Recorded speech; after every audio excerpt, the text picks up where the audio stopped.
A board cannot answer for systems it does not understand, and it will never understand them the way the people who build them do, nor should it try.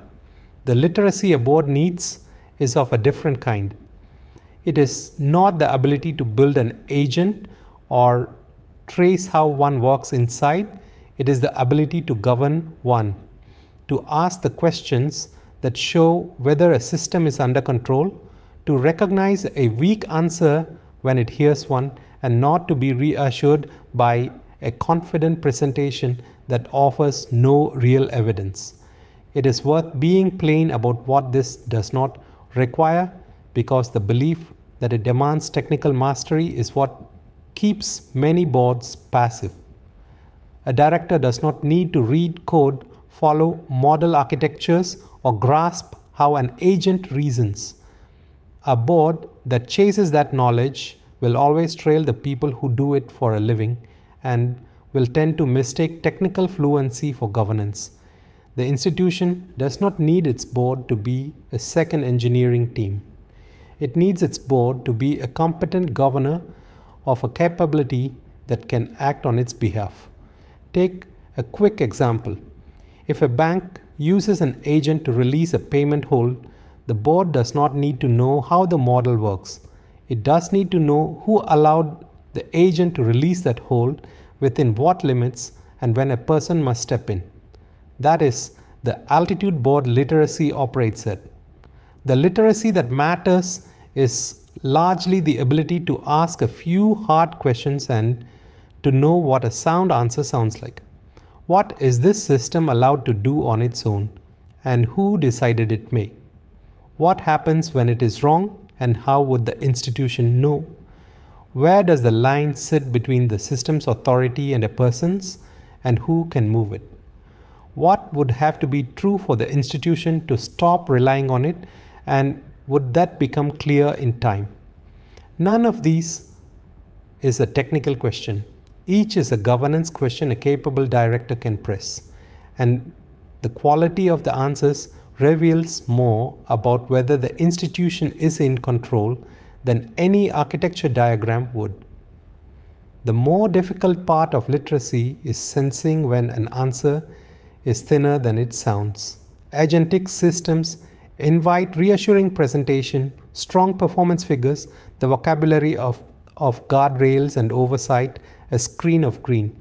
A literate board understands that a confident summary is not evidence, that we have controls opens a question rather than closing one, and that an absence of reported problems can mean the institution is safe or that it is not looking. The instinct to ask how that is known, one layer deeper than feels polite, is most of what board literacy comes to in practice. And this literacy does not appear on its own, nor evenly across a board. It is built on purpose through directors who have watched these systems operate, through education aimed at judgment rather than mechanics, and at times through independent expertise the board can draw on. A board may take in advice. It cannot subcontract the understanding it needs to weigh that advice. In our example, no director of Mithras Bank needs to know how the release agent weighs a document. Each needs to ask whether the bank knows how often that agent is overridden, what those overrides reveal, and whether anyone is watching the number, and to notice when the answer comes back vague. Literacy decides what directors can make of a briefing. The briefing decides what they have to work with at all, and agentic systems sharpen a problem.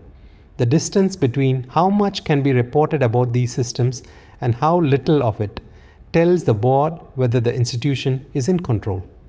Most reporting on automated systems defaults to activity. How many cases the agents handled, how quickly, how much was saved. It is the easiest thing to measure and among the least useful things for a board to receive, because activity describes what the system did, not whether it is under control. A record month tells the board nothing about whether the system is one bad input away from an action no one would defend. A board briefed only on throughput has been told the institution is busy, not that it is safe.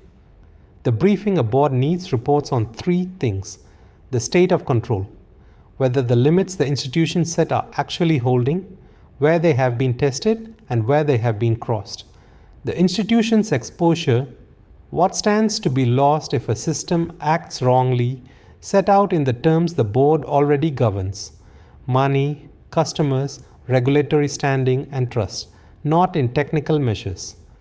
And the state of assurance, whether the evidence that the controls work is independent and current, or whether the institution is leaning on the system's own account of itself. A briefing regime is only as good as its willingness to carry bad news upward. The most dangerous board report is the one that always reassures, because it usually means the institution has learned to present comfort, not that there is nothing to report. And agentic systems sharpen the timing. A system that can act at scale within a day can open exposure between meetings. So part of briefing the board is deciding what cannot wait for the next cycle, what the board is told at once, and on whose judgment. In our example, the board of Mithras Bank is not served by a monthly count of payments processed automatically.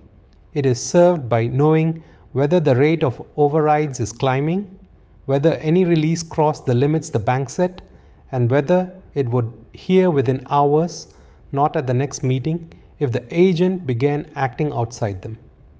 Next, the executive layer that turns the board's intent into how the institution actually runs.